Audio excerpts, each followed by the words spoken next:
Welcome back. This is Eric with Atomic Physics by Hand, number 3.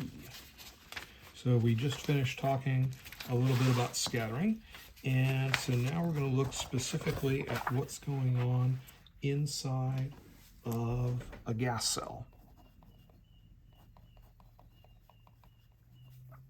So this is going to be a little bit more specific for atomic physicists. So we've got a source, and this time I'm going to explicitly say it is a laser. And it's going to have some power P out and some frequency omega L that we can tune,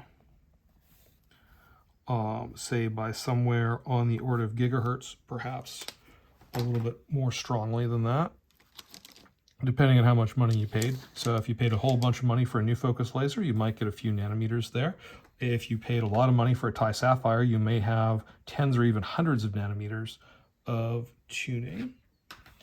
And we're going to go with red this time because it is the color for lithium and rubidium, and it shows up relatively nicely. Okay, so we've got our beam, and now instead of a mystery box, I make this an actual vapor cell. So you can buy these from places like Thor Labs, or in theory you can make your own if you've got the right equipment. And so what will happen is you're sending this beam through the cell, and then we're going to go out to a detector 1, which is going to be measuring the transmission. And then we're also going to have scattering if the light's interacting with the atoms. And we're going to have that go to detector 2, and we're going to call that emission. So if you take this laser and say this is a rubidium cell or a cesium cell, and you tune it on resonance, you'll see a nice bright line running through the middle of it, which is your laser beam interacting with those atoms and scattering out light in all different directions. And this is going to be, generally Rayleigh-ish type scattering, in the sense that it's the same or similar frequency to what was being sent in. And again, I'm going to put the little caveat on there that this is, mostly true, but not entirely true, because there will be some other stuff going on there. We mentioned recoil before. There's also Raman transitions where there's vibrational or motional states that are getting cross-coupled in there. Okay, so what do we see? So if we look at a plot of, let's do this over here.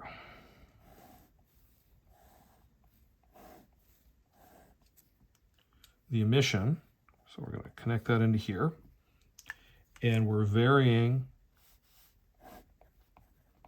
omega L. We're going to see nothing, and then we're going to see some peak, and then we're going to see nothing again. And we're going to set that at 0. And so we'll have just like some little dashes here. And then likewise for transmission, what are we going to see? So if we take this and put it down here, same axis going across. Instead, we've got, 100% up here, and we'll say 0% down here. Little dashed line. So if there were no atoms in the cell or the cell wasn't present, we'd have 100% transmission. I mean, in practice, if we, had like an empty cell, there'd be some Fresnel losses and stuff. So, but we can normalize it to 100% transmission without any of our, atoms du jour. And so if we're far away, we're not going to see anything. And then at the exact same place, we're going to see a dip. So we're going to see absorption here. And we're going to see emission here. And they should be matched.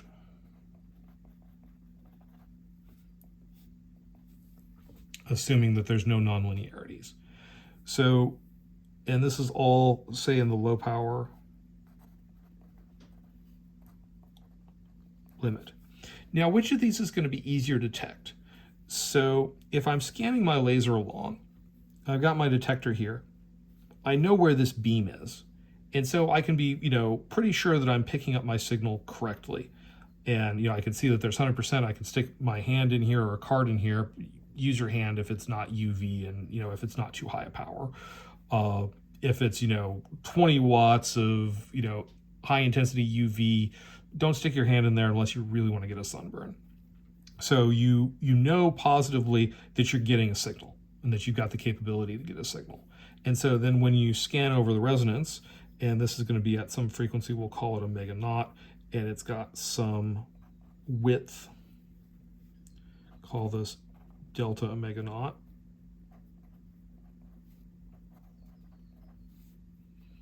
And this is occurring at omega naught. We'll see this absorption feature. So the downside of this is, well, we can be sure that we're detecting the laser. If this is, a 10% dip or a 50% dip, that's going to be fairly straightforward to see with our detector. If it's a small dip, then it's going to be a challenge. So harder if small absorption. Now, there's things that can be done to improve the sensitivity on that with things like lock-in detection, but trying to recover a signal off of a noisy source is going to be challenging because this isn't smooth. If we were to zoom in on a little patch of this,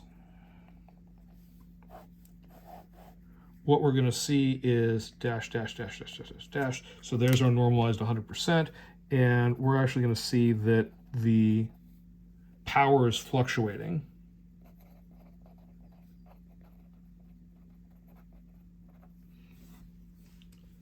And we can try to, reduce that by, say, having a balanced detector.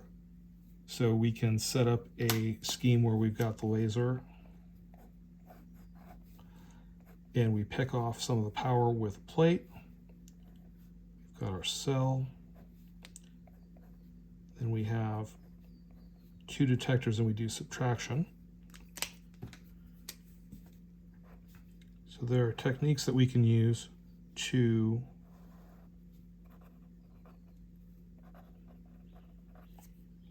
reduce that as technical noise.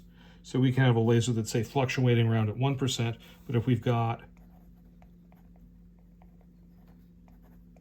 a balanced detector, that's going to give us a much more sensitive signal. And what we're doing is we're in real time subtracting off this reference signal against this probe value.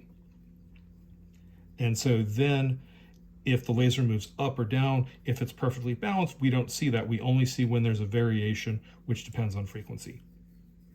Now, in practice, what you'll often see is that as you're tuning the laser, that background isn't staying at a constant power. It's varying with frequency. So typical real laser. So you can do this process, or you can have a process that's stabilizing the power. So you can do a pre-process, power stabilization, or you can do a post-process,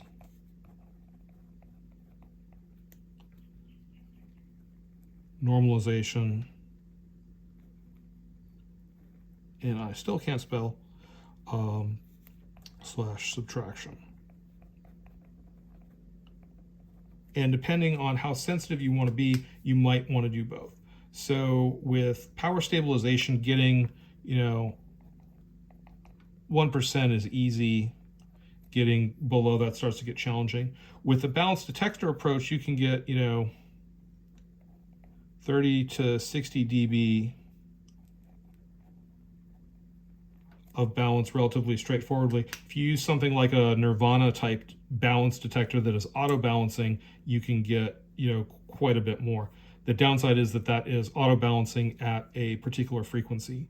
So you add more complicated electronics, you become a little bit more restricted, but you can potentially make a much more sensitive detection. So, but getting, 20 to 30 dB of balance detection is reasonably straightforward on that.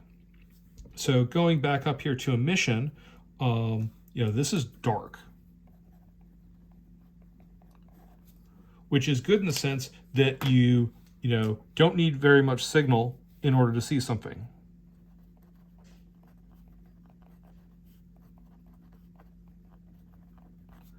Now, the flip side is if things aren't working, it's not self-diagnostic.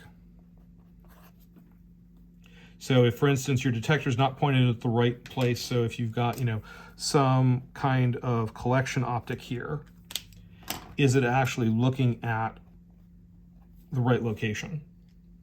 If it's not looking at the right location, it's going to be hard because you're not going to see your emission, or, if it's just pointed in the wrong direction. Now, a wee bit of a possible problem with the transmission detection is if you've got some of this forward small angle scattering, you're now getting that into your detected signal. So you could be absorbing, but at the same time, if it's re-emitting at a small angle, it's ending up back in the detector. Now, you can try to solve this by adding in things like spatial filters, pinholes, or coupling into a fiber. So pinhole.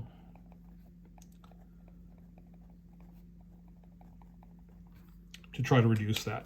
For atomic physics, this generally isn't too much of an issue other than for removing background noise. So if you've got other light running around the system, you want to be sure to block that out. Or if you've got denser samples where you could be getting rescattering.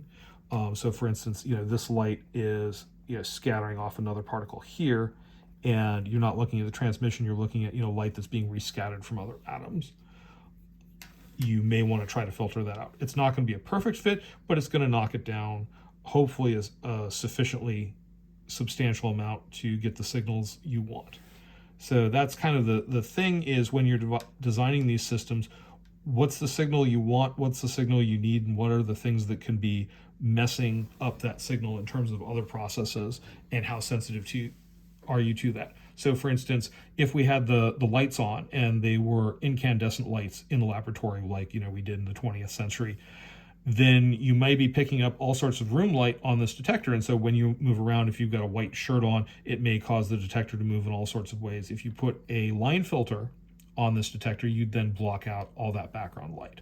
Likewise, if you had a room that was just set up with sodium lamps, and this is somewhat common in some semiconductor process areas where the yellow sodium lamp isn't going to interact with the photoresist. Well, if you know that you've just got one color in the lab from this, these sodium overhead lamps, you could just say block the sodium light at 589 and not have to worry about putting a general purpose filter on there if you wanted to catch multiple wavelengths. All right, see you in the next one.